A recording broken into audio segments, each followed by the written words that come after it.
বাংলাদেশের ২৪ জুলাই গণ অভ্যুত্থানকে মার্কিন ইন্ধনের রেজিম চেঞ্জ বা কালার রেভলিউশন বলে আবারও প্রোপাগান্ডা করা হচ্ছে। এক্ষেত্রে প্রমাণ হিসেবে ব্যবহার করা হচ্ছে মার্কিন প্রতিষ্ঠান আন্তর্জাতিক রিপাবলিকান ইনস্টিটিউট IRI ও National Endowment for Democracy NED কর্তৃক USAID দিয়ে কিছু র‍্যাপ সঙ্গীত, LGBTতে অর্থ সহায়তা আর কিছু ইয়ুথ প্রোগ্রাম এবং কিছু সুশীল লোকদের দিয়ে আন্দোলন জমানোর অভিযোগ। যারা এই গণ অভ্যুত্থানকে মার্কিন ইন্ধনে ঘটা রেজিম চেঞ্জ বলে, তারা সাবেক মার্কিন কূটনীতিবিদ বেঞ্চ কর্তৃক প্রচারিত কিছু ডকুমেন্টকে প্রমাণ হিসেবে হাজির করেন, যেখানে ন্যাশনাল এন্ডাওমেন্ট ফর ডেমোক্রেসি বাংলাদেশের রাজনৈতিক অস্থিরতা সৃষ্টির চেষ্টা করেছে বলে অভিযোগ রয়েছে। বেঞ্চের মতে, আমেরিকা দেশে দেশে সফট পাওয়ার টেকনিক, মিডিয়ার প্রভাব ও সিভিল সোসাইটির গ্রুপগুলোকে ফান্ড দিয়ে রাজনৈতিক অস্থিরতা তৈরি করে, কিছু অ্যাক্টিভিস্ট ও মাইনরিটি গ্রুপকে মোবিলাইজ করে এবং কালচারাল আর এথনিক টেনশনকে কাজে লাগিয়ে বাংলাদেশের সমাজে একই রকম অস্থিরতা সৃষ্টির চেষ্টা করেছে বলে তিনি জানান। এ নিয়ে গত ১১ ফেব্রুয়ারি বাংলাদেশ ও ভারতের USAIDর রাজনৈতিক পট পরিবর্তনে হস্তক্ষেপ শীর্ষক এক প্রতিবেদন প্রকাশ করেছে দ্য টাইমস অফ ইন্ডিয়া। প্রথমত, USAIDর প্রচুর অর্থ কিন্তু কাউন্টার টেরোরিজমেই ব্যবহার করা হয়েছে, যেটা বাংলাদেশের প্রতীত রেজিমের রাষ্ট্রীয় বাহিনী বরং বিরোধী দলমতের লোকদের জঙ্গি ট্যাগ দিয়ে আন্দোলন দমনেই বেশি ব্যবহার করেছে। আর LGBT ফান্ডের সঙ্গে গণ অভ্যুত্থানের কোনো লিঙ্ক নেই, এটা মার্কিন গ্লোবাল এজেন্ডা।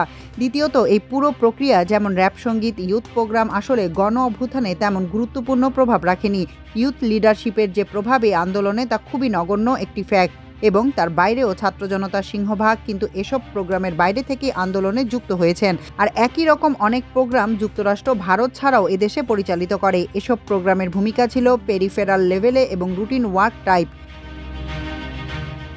দু একটা র‍্যাপ সঙ্গীত তৈরিতে আমেরিকার সহযোগিতা আছে, কিন্তু এর বাইরে স্বাধীন র‍্যাপার তৈরি হয়েছে প্রচুর। আর এদেশের পুরো কালচারাল ইন্ডাস্ট্রি দাঁড়িয়ে আছে কলকাতার ১৯ শতকের কালচারাল হেজিমনির উপর, যার ভিত্তিতে ভারত এদেশের আরবান মিডল ক্লাস এবং এলিট ক্লাসের রুচি ও সংস্কৃতি নিয়ন্ত্রণ করে বলে এখানে মার্কিন হেজিমনি প্রতিষ্ঠা করা খুবই কঠিন।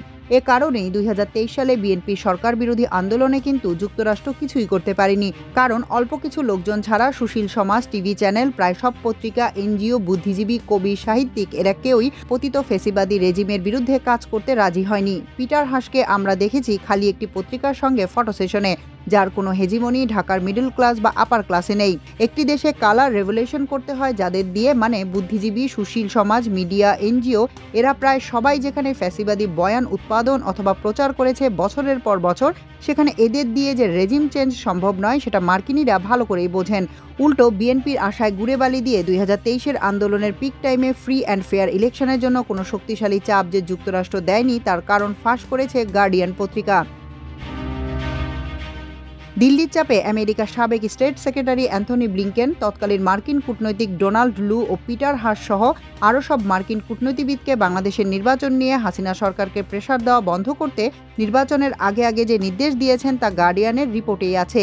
ফলে দিল্লির চাপে ২০১৪ সালের মতো আবারও আমেরিকা বাংলাদেশের জালিয়াতির নির্বাচন ঠেকাতে কার্যকর কিছুই করেনি, কারণ ২০০৭ সালের যেই ১/১১ কু হয়েছে তা ছিল দিল্লি আর আমেরিকার ইন্ধনে ঘটা যৌথ কু।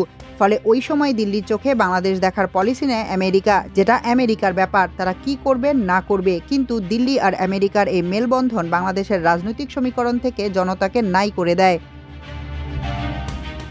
ফলে ২০২৪ সালের গণ অভ্যুত্থান ছিল এদেশের রাজনীতিতে জনগণের গণক্ষমতা প্রতিষ্ঠার নিজস্ব বিপ্লবী আন্দোলন, যাতে গত ১৫ বছরের ভয়াবহ ফ্যাসিবাদী দুঃশাসনের বিরুদ্ধে জনতার ক্ষোভের বিস্ফোরণ যেমন ছিল, তেমনি ছিল ১৬ জুলাই থেকে এদেশের শিশু, কিশোর, ছাত্র, যুবা, শ্রমিক সহ নাগরিকদের উপর রাষ্ট্রীয় গুলি আর হত্যাযজ্ঞের বিরুদ্ধে স্বতঃস্ফূর্ত গণবিপ্লবী প্রতিরোধ।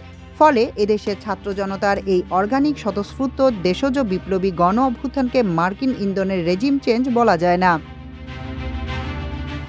এদেশের তাবৎ মিডিয়া, বুদ্ধিজীবী, সিভিল সোসাইটি এরা আন্দোলনের কারিগর ছিল না, যেটার কালার রেভলিউশনে ঘটে। ফলে আমেরিকার পক্ষ থেকে রেজিম চেঞ্জ করার মতো এজেন্টই এখানে ছিল না, সব ছিল দিল্লির এজেন্ট। মার্কিন যুক্তরাষ্ট্রের ফেয়ার ইলেকশনের দাবিকে কিভাবে এক শ্রেণীর বুদ্ধিজীবী সাম্রাজ্যবাদী বলে গালি দিয়ে মাঠ গরম করত তা তো আমরা দেখেছি। ইদানিং অনেকেই এমনকি প্রভাবশালী কিছু বুদ্ধিজীবীও গণ অভ্যুত্থানে মার্কিন ফান্ডের ভূমিকা ছিল বলে আলাপ তোলেন, যারা ২৪-এর গণ অভ্যুত্থানকে মার্কিন প্রযোজিত বলে প্রোপাগান্ডা করেন।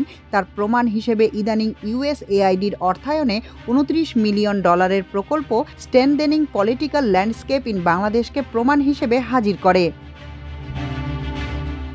এই প্রকল্পের মূল উদ্দেশ্য ছিল রাজনৈতিক সহিংসতা হ্রাস করে শান্তি ও সম্প্রীতি বৃদ্ধি, রাজনৈতিক দলগুলোর মধ্যে শান্তিপূর্ণ সহাবস্থান তৈরি, দলগুলোর সক্ষমতা বৃদ্ধি, দলগুলোর অভ্যন্তরীণ গণতন্ত্র চর্চার উন্নয়ন এবং প্রতিনিধিত্বমূলক নেতৃত্বের বিকাশে উৎসাহ প্রদান। প্রথমত এই প্রকল্প নেয়াই হয়েছে বাংলাদেশের র্যাডিক্যাল রাজনীতিকে ঠেকানোর জন্য এবং বিদ্যমান রাজনৈতিক স্থিতিশীলতা বজায় রাখার জন্য ভায়োলেন্স বাদ দিয়ে কিভাবে শান্তিপূর্ণ রাজনৈতিক অবস্থা বজায় রাখা যায় সেজন্য। এই প্রকল্পের উদ্দেশ্য ও ফ্রেমওয়ার্ক কিভাবে গণ অভ্যুত্থানের সঙ্গে যায় তা বোধগম্য নয়। এটা বরং ২৪-এর রক্তাক্ত গণ অভ্যুত্থানের স্পিরিটের বিরুদ্ধেই কাজ করার কথা। দ্বিতীয়ত, ফান্ডই যদি সব করতে পারত তাহলে ২০১৪, ১৮ ও ২৩ সালে বিএনপি জামায়াতের গণতান্ত্রিক আন্দোলন সফল হলো না কেন? পরাশক্তি বা আঞ্চলিক শক্তি ভিন্ন দেশে ফান্ড দিয়ে প্রভাব বিস্তারের চেষ্টা করে, এসব তো নতুন কিছু নয়। ভারত, রাশিয়া, চীন, ইউরোপ অনেকেই যার যার সামর্থ্য অনুযায়ী এসব করে। এসবের কিছু ভূমিকা থাকে, কিন্তু গণ অভ্যুত্থানে এসবের প্রভাব ও ভূমিকা খুবই নগণ্য। আর আমাদের সিভিল সোসাইটি ও নাগরিক সমাজ, মিডিয়া ও বুদ্ধিজীবীরা তো দিল্লির ডিপ স্টেটের নিয়ন্ত্রণে এবং বলয়ে থাকেন। আমেরিকা চাইলেও তাদের মোবিলাইজ করতে পারবে না। ২০২৩ সালে কিন্তু মার্কিন রাষ্ট্রদূত পিটার হাস অনেক চেষ্টা করেছেন, কিন্তু এদেশের নাগরিক সমাজ, সিভিল সোসাইটি, মিডিয়া কেউ রাজি হয়নি, কারণ ভারতের বলয়ে তারা ফাংশন করে। পরে পিটার হাসকে রণে ভঙ্গ দিতে হয়েছে। ফলে বাংলাদেশে আমেরিকা চাইলেই এখনকার বুদ্ধিজীবী, মিডিয়া ও কালচারাল এলিটদের মোবিলাইজ করতে পারবে না, কেননা তারা ফ্যাসিবাদ ও ভারতের বলয়ে সৈনিক। এই সহজ হিসাব না বুঝে যারা ২৪-এর গণবিপ্লবকে মার্কিন ফান্ড দিয়ে ঘটা কালার রেভলিউশন বলেন, তারা মিথ্যাচার করেন। ২০২৩-এর মার্কিন ডিপ স্টেট এদেশে কালার রেভলিউশন করতে ব্যর্থ হয়েছে, অথচ গণ অভ্যুত্থান সফল হয়েছে ২০২৪-এ। ২০২৩-এ কেন গণ অভ্যুত্থান হলো না, কিন্তু ২০২৪-এ কেন সফল হলো, এই বিশ্লেষণ করলেই বোঝা যাবে ২০২৪-এর গণ অভ্যুত্থান ছিল জনগণের অর্গানিক স্বতঃস্ফূর্ত গণ অভ্যুত্থান, যেখানে ১৫ বছরের ক্ষোভের বারুদে বিস্ফোরণ ঘটানোর জন্য দেয়া সেলাইয়ের কাজ করেছে নির্বিচার গুলি এবং হত্যাযজ্ঞ। বাংলাদেশের জনতার নিজস্ব গণতান্ত্রিক লড়াই এবং ফ্যাসিবাদী নির্যাতন নিপীড়ন থেকে মুক্তির আকাঙ্ক্ষাই ছিল প্রধান চালিকা শক্তি, বাইরের ইন্ধন বা ফান্ড নয়। মোদ্দা কথা, কালার রেভলিউশনে বাইরের শক্তির ইন্ধনে মিডিয়া, সিভিল সোসাইটি ও এনজিও কাজ করে আন্দোলন জমানোর ক্ষেত্রে, অথচ বাংলাদেশের ২৪-এর প্রধান কারিগর ও চালিকা শক্তি ছিল ছাত্ররা।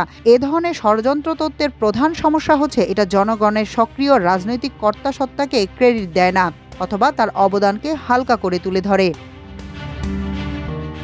বাংলাদেশে যদি রেজিম চেঞ্জ হয়, সেটা হয়েছে ২০০৭ সালের ১/১১, যেখানে মার্কিন ডিপ স্টেট ও ভারতের ডিপ স্টেট মিলে এদেশের মিডিয়া ও সিভিল সোসাইটিকে মোবিলাইজ করে একটা আন্দোলন ভিত্তিক কু করতে সক্ষম হয়েছিল। তখন আমেরিকার কৌশল ছিল চীনের অব্যাহত প্রভাব প্রতিহত করার জন্য ভারতকে শক্তিশালী করা।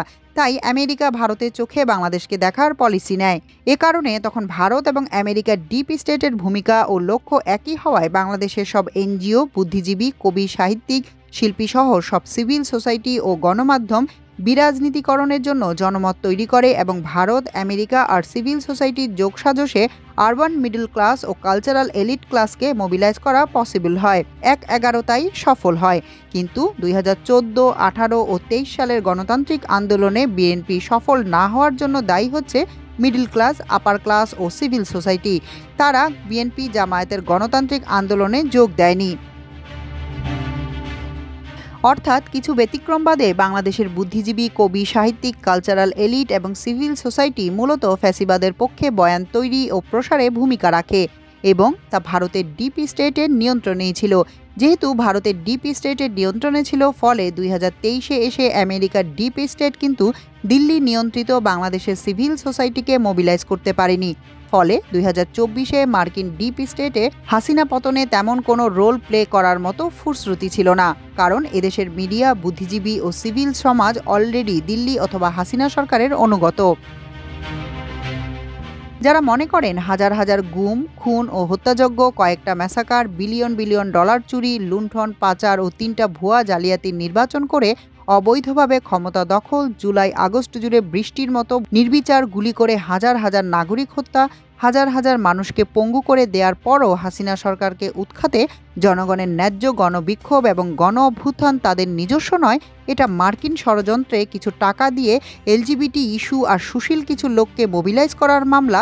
তারা আসলে বলতে চান হাসিনার বিরুদ্ধে গণ আন্দোলন ঠিক হয়নি, কিন্তু সেটা বলতে পারেন না বলে দোষ মার্কিনীদের উপর চাপিয়ে সান্ত্বনা পেতে চান, অথবা গণহত্যার বিরুদ্ধে নিজেদের চুপ থাকার লজ্জাকে ঢাকতে চান মার্কিন ইন্ধনের অভিযোগ এনে।